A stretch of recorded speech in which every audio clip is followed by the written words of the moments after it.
drown in the empty pool of life. My soul is flooded with anger and strife. Dry eyes full of tears, happiness is only a facade. Accepting there's only agony and despair is now gone. Echoes and prayers have no place to land, so my dreams turn silent and slip from my hands. So as you wake me from my nightmarish dreams, listen loudly my silent screams. Echoes and prayers have no place to land, so my dreams turn silent and slip from my hands. So as you wake me from my nightmarish dreams, listen loudly my silent screams. In my mind, a world of confusion, hoping and wishing it was just my delusion. Cold and heavy, I throw at your feet my broken heart with barely a beat. With barely a beat. With barely a beat.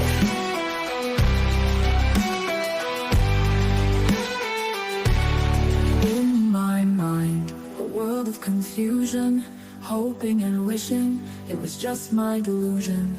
Cold and heavy, I throw at your feet my broken heart with barely a beat. Hey y'all, it's Morning Label Nina. This is Morning Label Discussions. I know the title of my thumbnail is Keystone Cops, and I apologize for that because I guess it's a little misleading. But the reason I chose that title is because when people are talking about the arrest and the search warrant and everything in Pennsylvania, they want to talk about how it was all fumbled up and, you know, they made a mess of it and they're Keystone Cops. They don't know what they're doing.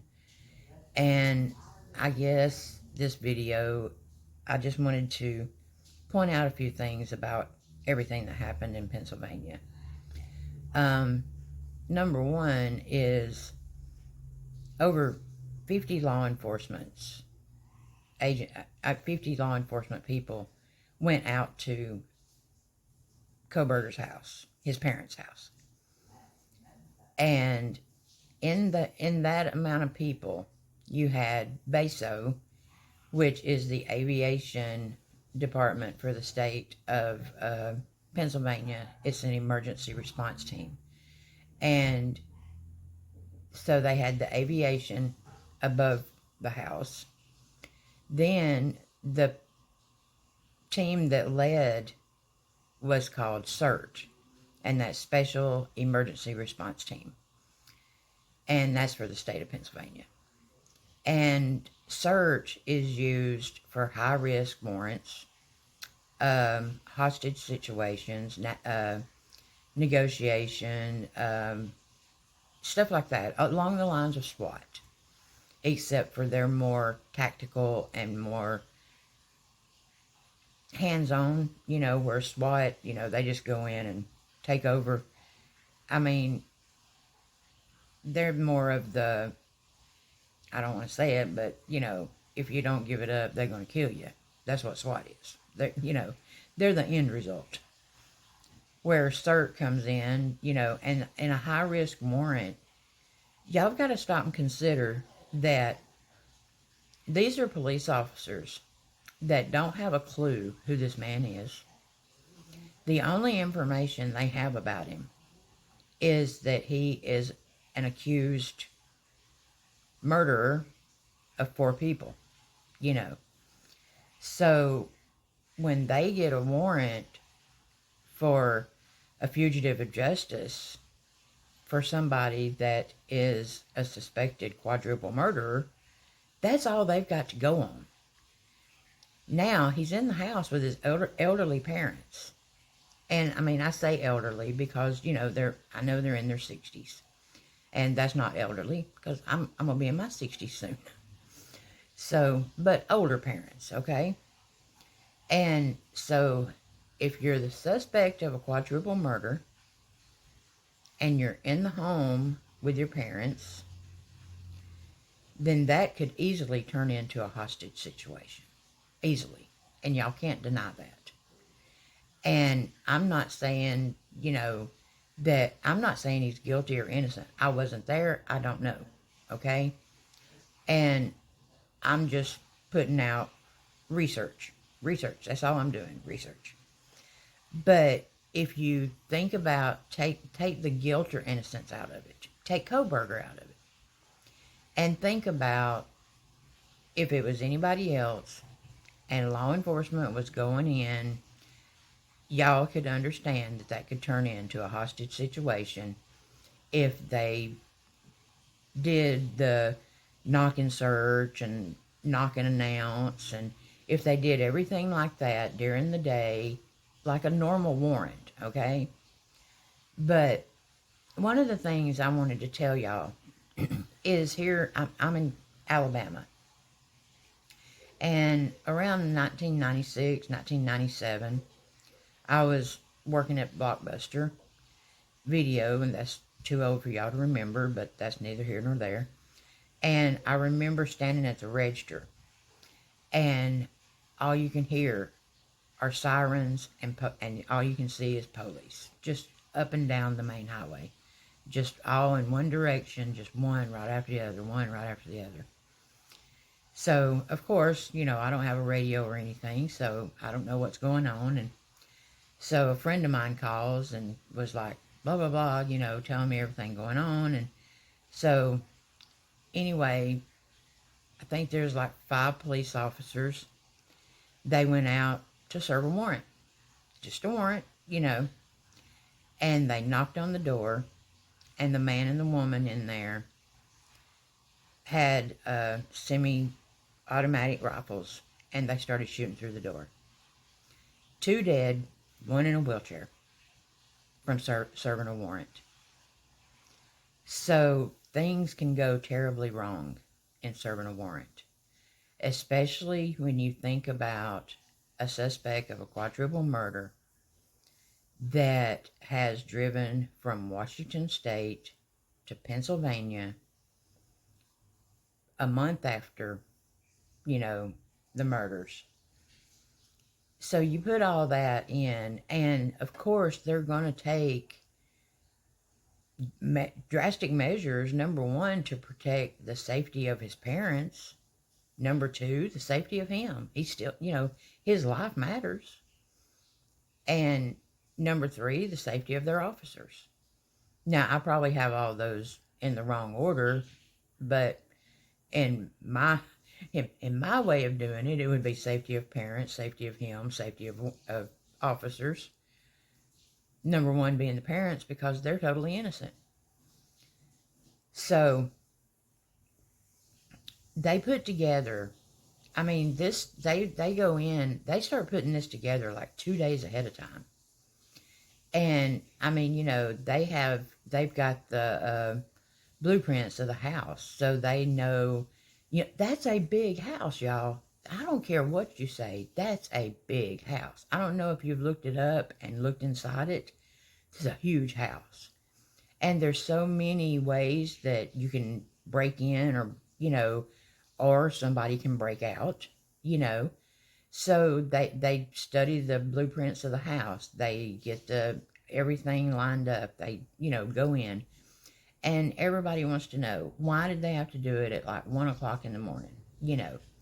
Why? They knew he was out walking, so why not just get him when he's out walking, And the thing about it is, it's a high risk. There's protocol, there's guidelines to high risk warrants, He's out there walking. What if he takes off running and gets a hostage? What if he runs and grabs somebody driving down the highway, and gets in their car? There's so many different things that can happen. And I say highway, it wouldn't be a highway, so. But there's so many things that could go wrong doing it in the public. And that's what they have to think about, And I was told one time that, when you're in the car, that you're watching 6 sides. And I'm like, what are you talking about, 6 sides? And they're like, well, you got to watch the bottom, for potholes or whatever you might run over, And You got to watch the top. What do you got to watch the top for? What's going to happen with the top? You know, well, a bird could fly into your windshield. Well, who the heck thinks about that? People that think about things in advance, maybe hypervigilant, I don't know, but there's people that think like that. I'm not one of them. But as far as going in at that time, as far as breaking the windows, as far as breaking a door, that's all tactical maneuvers, you know, because what's that word that my daughter uses? They get, it's confused, but anyway, she has a word for it. Discombobulated. She was tickled me to death. I'm discombobulated. But it can, you know, when you've got that many people breaking in and everything, and you're the suspect, I'm sure it's going to stop you dead in your tracks. You know, instead of just that knock and you go hide in a closet somewhere.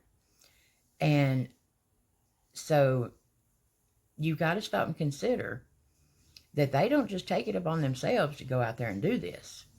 Number one, they've got to get it approved for a no-knock warrant.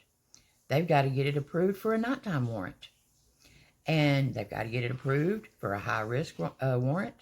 And they've got to get it approved to activate these special teams.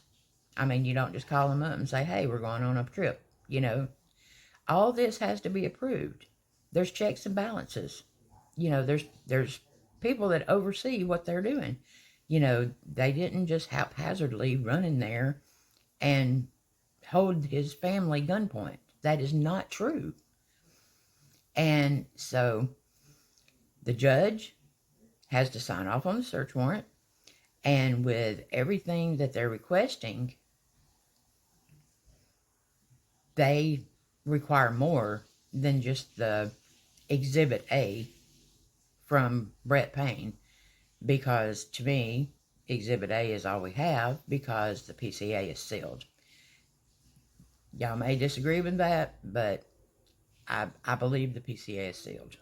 We have an Exhibit A, which is just an opinion. But anyway, so the judge has to sign off on everything. But in order to sign off on a high risk, nighttime, no knock, special team warrant, they have to do their own surveillance. They have to draw their own conclusions. They can't just go on what they're being told. You know, they have to make sure that he is where he's supposed to be, that he is who he's supposed to be. They have to check things out according to Pennsylvania law and their requirements to get all these approved. And so they had to surveil him. And you got to stop and consider that he's only being arrested for being a fugitive of justice. The murder charges are held in Idaho. So they did not arrest him for murder. They did not arrest him for felony burglary in Pennsylvania. They arrested him for fugitive of justice. Yeah. So, and then they had the 3 search warrants. So they go in, and of course, you know, they tell that he's standing there and blah, blah, blah, you know, and I'm not going to go into all that. I want everybody, what I wanted to do is to talk about the professionalism that I consider, in my opinion, that Pennsylvania, I mean, it's the state of Pennsylvania, CERT, which is the state of Pennsylvania, BASO, which is the state of Pennsylvania, but then you have the FBI, okay? Now, the FBI also sent in a response team just for the evidence. And, you know, and it was a team that specializes in, you know, search warrants for evidence and stuff like that for high-risk warrants. Sorry about that. But, so you've got the FBI, you got the state, you got CERT, you've got BASO, you've got Monroe County, Monroe County Troop N. Yeah, that's what it is. Monroe County Troop N. So these are, and you know, I have a video coming up after this. I hope y'all will watch it because it explains so much. Because like it explains what CERT does. It explains what BASO does. But then at the beginning of it, I took clips of the very beginning of the press release, and where they're talking about the everybody involved. And I got the transcript and I screenshot it, and it's they're colonels, they're majors. I mean, you know, they're higher up people, you know, that have dedicated their life to law enforcement. These are not Brett Paynes that's been there 2 years. This is not somebody that's a rookie. You know, the people that are in charge of these teams and the people that are in charge of this going on, they have credentials. They are proven law enforcement, abiding by the law, taking care of us. If I need somebody, I'm going to call them. And I'm sure if you think about it, as much as anybody doesn't has against the law enforcement, who are you going to call when you're in trouble? It ain't Ghostbusters. I mean, so they're not Keystone Cops. They're not renegade cops. They're not rogue cops. They're not bad cops. These were teams that went in to serve a fugitive justice warrant, 3 search warrants, did it legally, by the book. And I know that you're going to say, but defense has filed all this, suppress this, suppress this, suppress this, suppress this. I'm all good with it, okay? If I was a defense attorney, I'd be suppressing a chicken because that's what I'm supposed to do. So you can't read a whole lot into that. We're not going to know anything until trial. We can speculate. We can have opinions. I'm great with that. This is all mine is an opinion. That's it. And sorry about that. But what I was saying is the defense, if you really read everything, what it boils down to is they're fighting the IGG. I am not at all going to get into the IGG because to me this is a video of my opinion of the Pennsylvania search warrants. IGG, we'll do next video because I have an opinion on that. But no matter what you think of the investigation as far as Moscow or anything like that, as far as Pennsylvania goes, I honestly believe they're on the up and up. I honestly believe they were dedicated to the law and abiding by the law and helping get a suspected quadruple murderer off the streets and making people safe. So I hope you watch the video. I mean, I think it's like 4 minutes, 5 minutes maybe. And it's gonna it explains it explains so much as far as the no knock and stuff like that, you know. And then why did they let him drive across country? You know, if they suspected him, they surveilled him the whole time. There was never any danger that anybody could be in. Maybe his father, you know, I mean, I guess that if he'd got scared or something, you know, that could have turned into a hostage situation. I'll grant that, you know. But until they have that DNA that matches the sheath, even though they have their investigation and they have the videos and they have whatever they have, because we don't know what they have,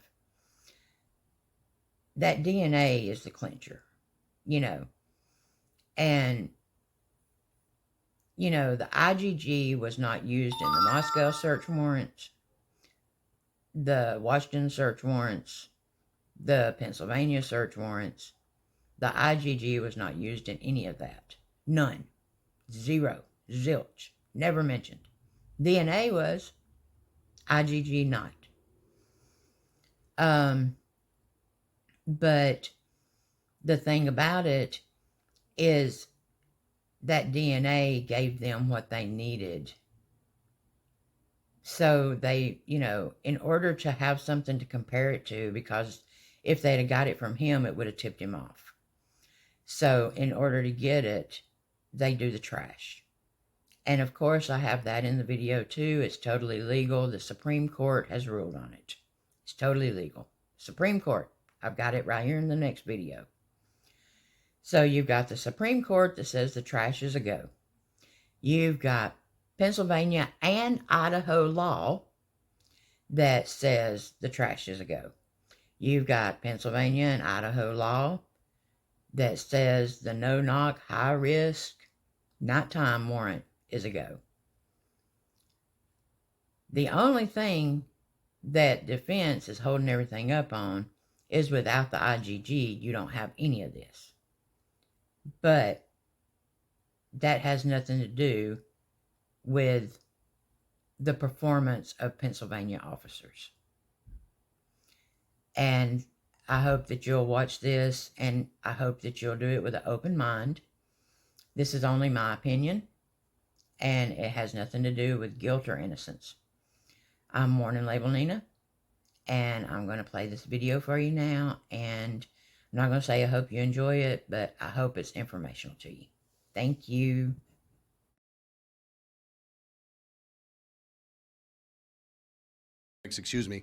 Accused at this point's due process. So I'll now attempt to give you an operational picture with the best information I can release at the time. So this begins when the Pennsylvania State Police Bureau of Criminal Investigation troopers were contacted by the FBI about assisting with surveillance of the accused in this case. I'd like to take the opportunity to specifically thank several individuals. Special Agent in Charge Jackie McGuire and Assistant Special Agent in Charge Dave Carter from the Philadelphia Field Division, as well as Supervisory Special Agent Bill Vigorito of the Scranton RA. We're very lucky in PSP to have a collaborative relationship with the Bureau, both in Pennsylvania and beyond, and their people are absolutely excellent.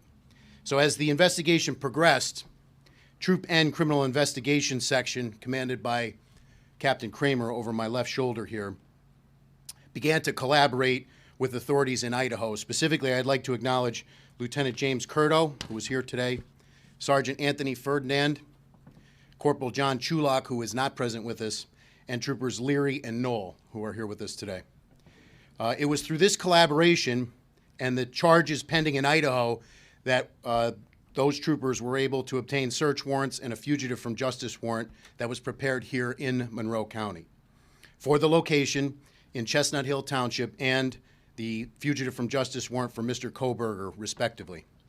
I'd like to acknowledge the Monroe County District Attorney, David Christine, as well as First Assistant Mike Mancuso and their entire office. The support that we received was absolutely excellent. Once those warrants were obtained, the Bureau of Emergency and Special Operations, BESO, coordinates our Special Emergency Response Team, CERT. They were selected to serve those warrants, the 3 search warrants and the fugitive from justice warrant. To define what CERT is, it's a full-time tactical team maintained by PSP to deal with high-risk warrant situations, barricades, and other incidents requiring specialized tactical training or other capabilities. From their perspective, we essentially task them to go out and serve a arrest warrant for someone accused of a quadruple murder. They're activated several hundred times a year throughout the Commonwealth. We don't typically hear of their work in a forum like this because they serve the warrant, the person's taken into custody, and they go about their assignment. They are the ultimate professionals. It's a volunteer team. They're highly trained and highly motivated. Captain Norm Kramer, over my left shoulder, was assigned as the top comm for the CERT activation, which means he was responsible for coordinating our tactical preparations. So, tactical assets were then staged in the county, in Monroe County, into the evening of Thursday, December 29th, last Thursday. And in the early hours of Friday, December 30th, those warrants were executed at the location. Mr. Koberger was taken into custody without incident. The scene was turned over to the FBI Evidence Response Team for processing. Mr. Koberger was then turned over to the Monroe County Prison, where he has remained in their custody since. I'd like to thank the Monroe County Sheriff and the Stroud Regional Police Department for their support as well during the extradition process. Arrangements currently are being made to deliver Koberger back to Idaho, where he can have continued due process and face these charges. Can you confirm the time of his arrest and how much law enforcement presence there actually was? I would say it was in the early morning hours of Friday, December 30th. Tactical assets on scene were probably in the neighborhood of 50. Were you afraid he was going to get tipped off before you got him? I would say overall about this entire operation, and the credit goes, this is a part that the state police played humbly. You look at Moscow Police Department, 38 sworn, 19,000 leads, the video evidence that they had to develop in order to put that out, all public source information. But when you talk about the service of a high-risk warrant for someone who's committed or alleged to have committed 4 homicides, there's nothing routine about that. And all of those tactical steps that were taken were in conjunction with the best efforts of the authorities, local, state, and federal, both in Idaho and here.